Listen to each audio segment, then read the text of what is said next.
For those of us who are excited by the idea of space travel, we recently got some good news. NASA is looking into the idea of sending humans to Mars as early as the late 2030s.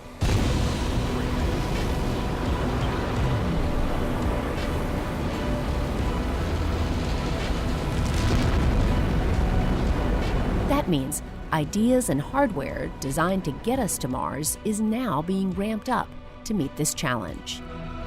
But if you ask anyone who has ever been involved with the Mars mission, they will tell you that successfully landing on or orbiting Mars is incredibly difficult. In fact, of the more than 40 missions that humans have previously sent to Mars, less than half have been successful.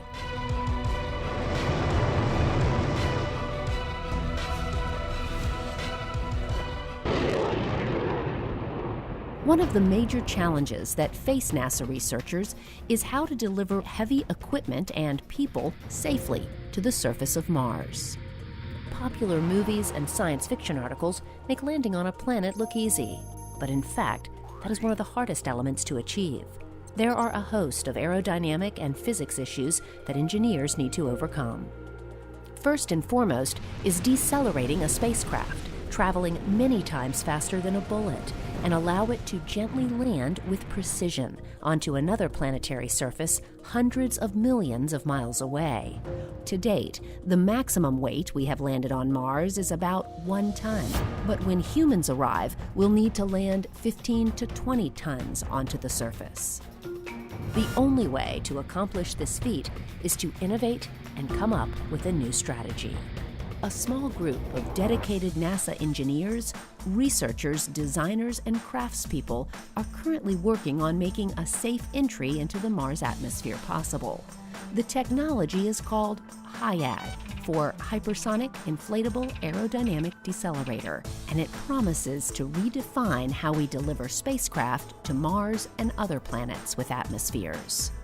Coming up on this episode of NASA X, we will take a look at the difficulties associated with landing on a planet like Mars and see how the NASA HIAD team plans to overcome the tremendous challenges faced with landing there.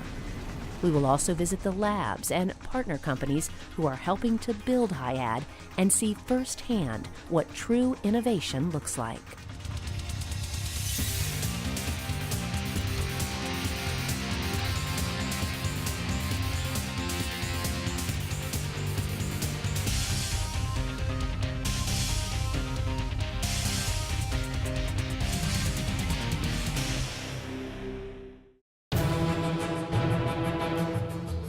Entry, Descent, and Landing, or EDL, is one of the most challenging aspects of any lander mission. That's because landing a spacecraft is hard. Whether you are landing it back here on Earth or on another planet like Mars. Although it's not easy on either planet, Earth's atmosphere does offer more help to slow down a speeding spacecraft. This is because our atmosphere is dense compared to Mars. When a spacecraft flies through an atmosphere, aerodynamic forces act upon it to help slow it down. The drag that is created on the craft allows it to decelerate to the point where subsonic parachutes can be deployed, or in the case of the shuttle, where a guided landing could occur. The same can't be said for a Mars landing. The Martian atmosphere is very thin and much different than Earth's. In fact, the densest portion of the Martian atmosphere is only about as thick as our atmosphere is at 100,000 feet. As a result, a spacecraft flying through the Martian atmosphere does not generate as much drag, so it cannot be slowed down as quickly as it could back on Earth. For most laypeople, 2 immediate thoughts may come to mind about how to slow a craft at Mars. The first is to use rocket propulsion. In theory, this is a good plan, but in actuality, the amount of fuel needed would be enormous. One NASA study determined that landing 40 tons on the surface of Mars would require over 60 tons of rocket fuel. The other thought is to use giant parachutes. However, this much mass would require a cluster of parachutes, each the size of a football field, to be deployed while traveling more than 2 times the speed of sound. So to the HIAD team working on this problem, the solution is clear.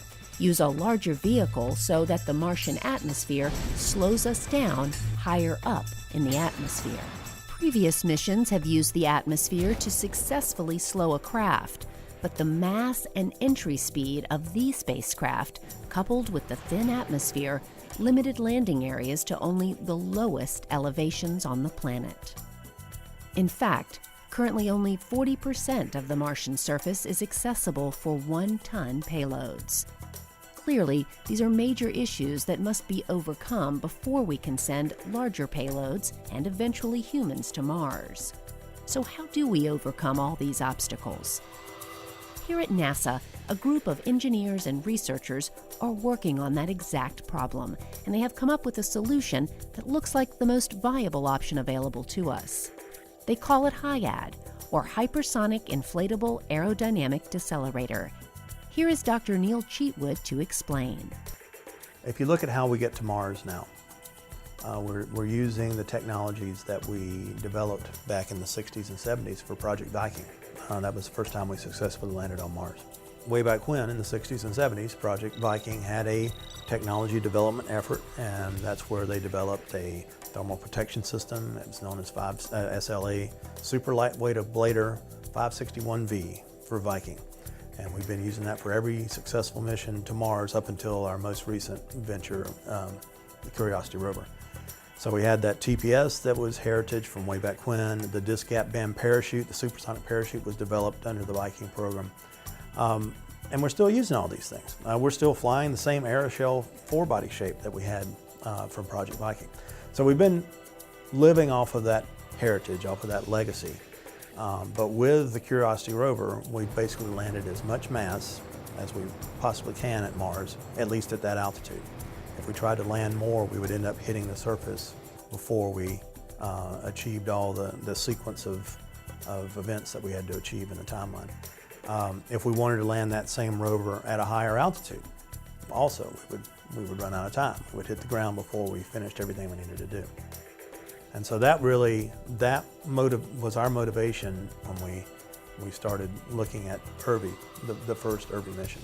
And so what we had done, one of the guys that was involved in this had done some research and seen a concept that the Russians were developing. And they tried flying this inflatable aeroshell, something where you could deploy something bigger, and a larger drag device lets you slow down faster, so you can either land that same mass at a higher altitude, it just natural falls out of the equations, or you could bring in more mass and land it at the same location. So we were looking at deployable devices.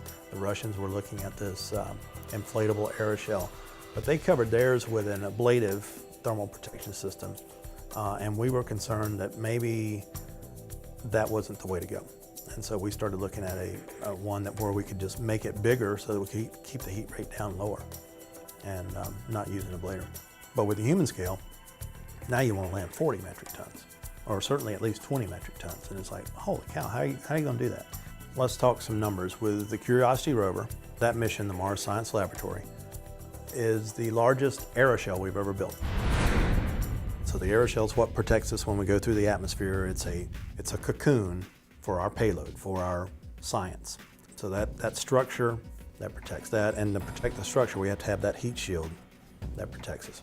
That aeroshell for MSL, Mars Science Laboratory, is a little over 4.5 meters in diameter. Biggest one we've ever built. It's bigger than Apollo, bigger than anything. It's a big aeroshell. Even with that large aeroshell, what it contains within that rover and all of its experiments are so heavy that we can't decelerate fast enough to reach the higher altitudes of Mars. In fact, the best we can do with that system, we can't even get to what was the Mars sea level. So we're landing below what was the Martian sea level. Where it ultimately landed is about -1 kilometer, so a kilometer below that sea level location, because it's just so heavy. If we had a larger aeroshell, then we could decelerate that mass sooner. That larger aeroshell could be a HIAD. Because the launch vehicle can only physically accommodate a certain size payload to fit inside the fairing, engineers believe that an inflatable aeroshell is the best answer to get larger mass items onto other planetary surfaces with atmospheres. The basic concept of a HIAD is pretty simple. The payload is placed in the center, surrounded by a group of rings, or tori, that look very similar to large inner tubes. The tori are stacked in such a way that different diameters will be stacked one on top of each other and strapped together. Then, a flexible thermal protection system is placed around them to create a more smooth and heat-resistant surface. The materials used are incredibly strong fabrics like Xylon and Kevlar, but can also easily fold into the rocket shroud. Once inflated, these craft can become stronger than steel and handle tremendous loads. Well, one thing that maybe can give people an idea of how structurally strong and durable these inflatables are is that a 15-meter design of an inflatable aeroshell is designed to take a load of about 300,000 pounds during entry. So 300,000 pounds is approximately 100 cars. So if you think of stacking 100 vehicles on top of this fabric structure is very impressive. That structure this made out of cloth and woven materials can take that kind of load. Once the craft arrives at its destination, the HIAD will inflate to enter the atmosphere. All of these strong, heat-resistant materials will act together to keep the payload safe from heating, while slowing the craft down long enough to land at virtually any location. This device has already undergone spaceflight tests and has proven to be incredibly successful. It has been flight tested twice, most recently on a test called IRVI-3. IRVI-3 launched in 2012 from the NASA Wallops Flight Facility on Virginia's eastern shore. Although it was a relatively small test, the data that it produced gave the team the confidence they needed to continue exploring this concept. IRVI-3 entered Earth's atmosphere at Mach 10, 10 times the speed of sound, and successfully survived the heat and forces of the journey. Temperature readings recorded on this suborbital test were as much as 1,000 degrees Fahrenheit, and the device experienced forces up to 20 Gs. This test opened the doors to larger missions and the opportunity to construct larger HIADs. Up next, we'll see how a new HIAD article is custom-made by hand in a unique facility in California.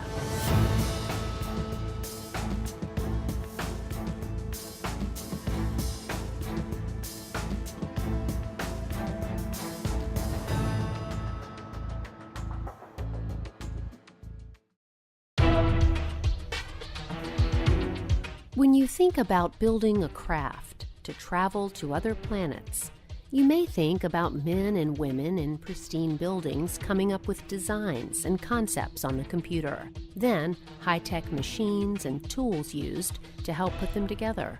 In truth, that is how many craft are built, but in these early stages of HIAD testing, the places where these devices are being constructed look more like workshops than pristine clean rooms.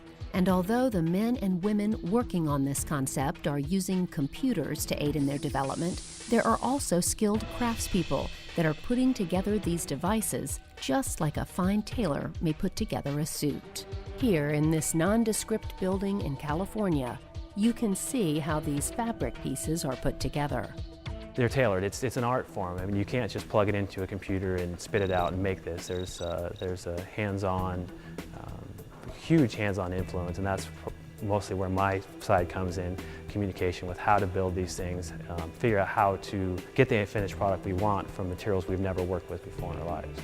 There's the major components to the Taurus. We have the braid, which is the outer material you see with the crisscross. We have the liner, which is inside of that, which is the seal. It basically keeps the air from leaking out. And then we have an adhesive we use for coating and for bonding all the pieces together. On the table, everything's laid out flat, so it's not in this curved shape when we're building it. It's straight in a tube. We take all our measurements straight. We use squares and basic tape measures, rulers. mark with a permanent marker and make a cut. With the ends, it's like an end of a t-shirt. If you cut it, the ends will fray. We have to kind of doctor the ends up to make sure that they don't fray and unravel, so we can consistently have the length we wanted. These liners can be 200 feet long, and there's a line that I've drawn that I have to keep, and I just walk along and cut this line, but because there's no machine that's out there to make a cut that long. So and at this stage it's all handwork. So we basically piece it together, and if the piece isn't wide enough, like the liner inside the torus consists of 3 different pieces. It's got, because the material is not wide enough to go all the way around, we have to put seams together to get the size we want. So I have to not only cut the panels and line them up, then I have to butt them up and then glue the panels together with an RTV adhesive we use. The yellow and red one are both the same construction. The yellow one hasn't been coated yet, so it's built to the right shape, but all the pieces haven't been tied together. When the braid's finished like this is uncoated, so if you take the pressure out of this article right now, the braid will get completely disorganized, and the gas barrier inside the braid would actually become disassociated with the outer layer, so when you went to inflate it again, the barrier would probably wrinkle up inside, and you'd have localized elongation that would exceed the capabilities of the material, and you'd probably spring leaks in it. And also the braid itself would tend to open up gaps. So before we can deflate it, we have to coat it, and we use this high temperature silicone coating. It's a RTV that we put on it. It helps organize the braid, and it also, we push it through the material so that it adheres to the gas barrier on the inside, so those stay locked together in a matrix. After putting together these tori, the next step is to begin testing. Up next, the article is placed inside a hydro rig, while engineers test the HIAD's ability to withstand high pressure.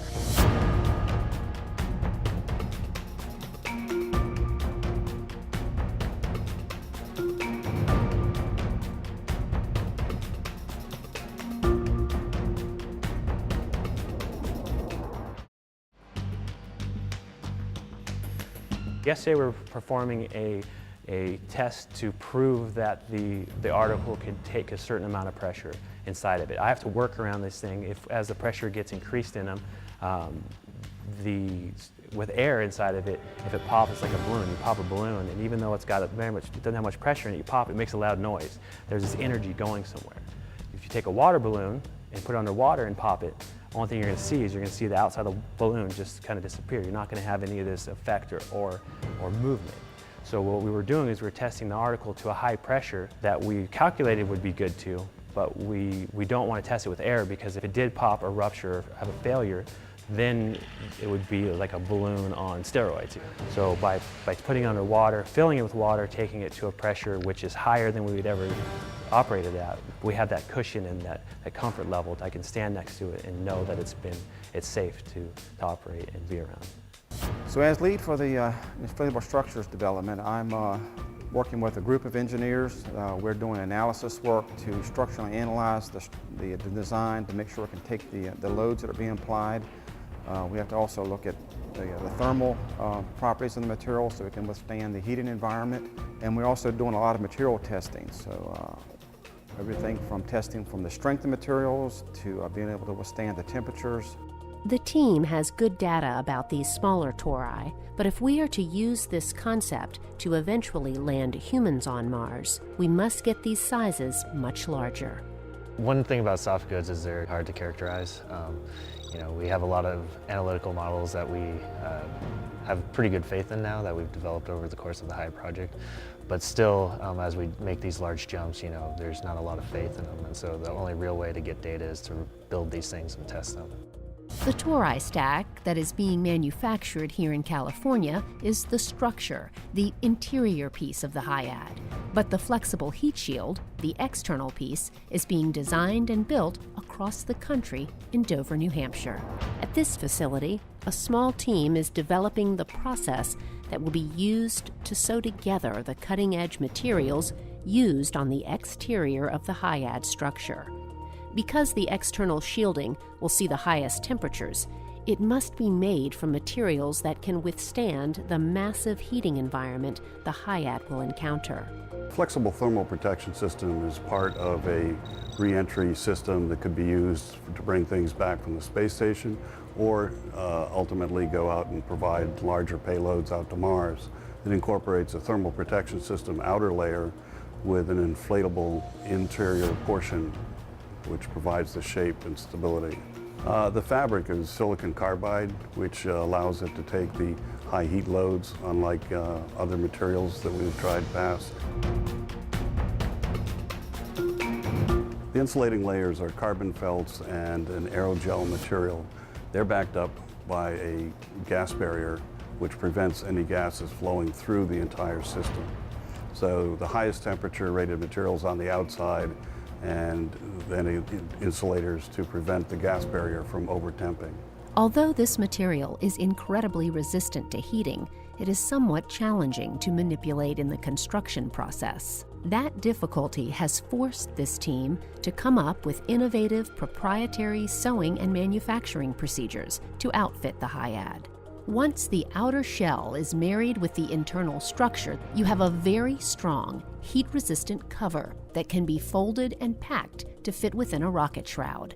And the combination of all the parts together now make flying to Mars and other planets with atmospheres much more viable. This technology is not just an incremental advancement in our entry capabilities for NASA. This is actually a leap. We are actually making a big change in what our capabilities are. It's a new way of doing business. Actually being able to have very large entry vehicles changes the way that these payloads come into the atmosphere. We're looking at actually using HIADs, the inflatable decelerator technology, to recover launch assets, both first stage recovery as well as second stage. So that we're not really talking about these vehicles being the same shape that you would have coming into an atmosphere where you're delivering a payload, but actually maybe something a little bit elongated that conforms well to the launch asset that you want to recover, that gives it more of a gliding reentry or a gliding capability back to Earth. Whether it's a fair expectation or not, those of us in the public have come to expect NASA and its partners to always come through with solutions to overcome challenges. The brilliant team working on HIAD has done just that. The ideas and processes they have developed have pushed through some big barriers and will almost certainly help us land on far-off places like Mars, while also being used back here in our own atmosphere on Earth. It just goes to show that virtually any technological issue can be overcome when you put the right team of people on the problem. And this is truly the right team.